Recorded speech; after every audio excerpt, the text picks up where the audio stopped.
Um, there are many different ways that DMARC comes into play. One of the most fundamental issues that you have with email is I've received this message, it claims to be from this particular sender or domain, and I can't tell on a basic level whether it really is from them or not. It says it's my bank, it uses the logo from my bank, it looks the right way, but something's a little fishy. Or how can I have any assurance that the only things that ever make it to my inbox are really from that bank? Maybe there's a bad history, or whoever the sender actually is. So DMARC is able to build trust because you're able to reliably identify the good messages from the bad, and then ideally you're just able to subtract out, to not deliver, or to at least quarantine or put in the spam folder the messages that do not check out. Okay. And so the idea is that the consumer or the end user and recipient no longer has to ask that question. The service is adopted and provided such that when things come through, they just are from that source. So if you go back, there were many different, there's been a constant evolution of abuse with email. As with so many other things on the internet, things have just changed over time. And different protocols were adopted at different points to try and address them. The problem that we had originally is that SPF and the domain keys or DKIM standards were brought out to try and address the issues we just touched on with trust and blocking the bad messages. But because of different limitations, people weren't able to make automatic actions, automatically take action to block the bad messages. There wasn't a good way to say, I know that the sender really is using these methods and doing so consistently, and I have a way to tell them or show them when things aren't working out the way they expected. And so there wasn't this feedback loop, essentially, to allow them to close things down and improve the quality of that stream of messages. And so DMARC comes into play trying to address that, and trying to start off with, first, let's take the basic scenario. How do we prevent the abuse of my domain, the one I actually use? There are many different ways to abuse email. There are ways to change the so-called friendly from, or the display name, and to put one address in there that's different from the address used in other fields.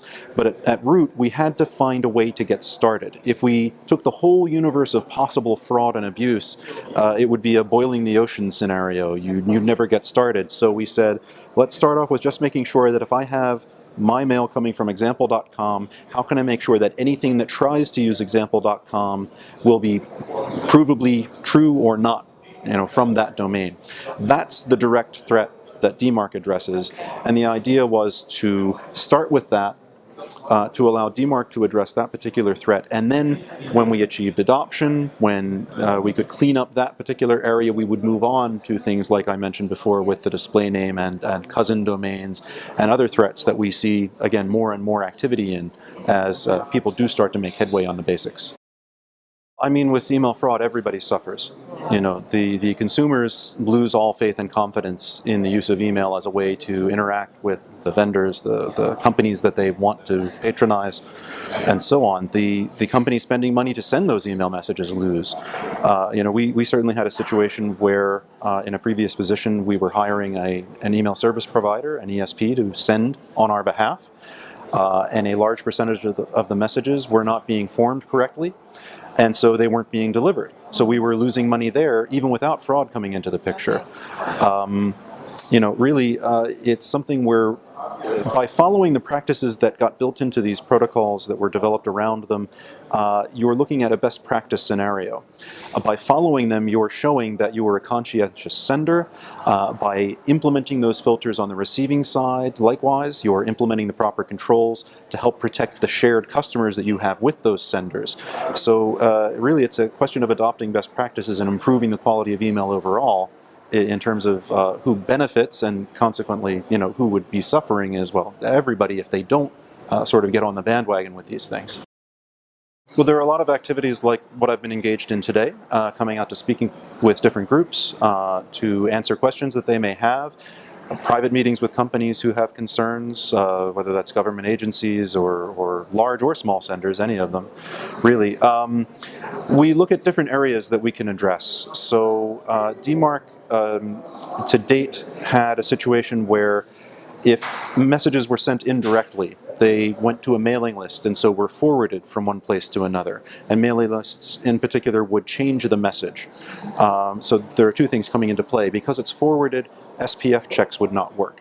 When they change the message, as is common for a mailing list, to put something in the subject or what have you, that would tend to break the DKIM signature, and that method would fail. And one or the other has to pass to get a DMARC pass.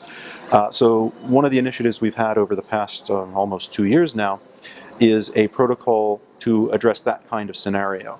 If you were to go to a large provider like a Yahoo or other global mailbox provider, they would say, well, yes, it doesn't work for that, but it's such a small percentage of the messages that we deal with.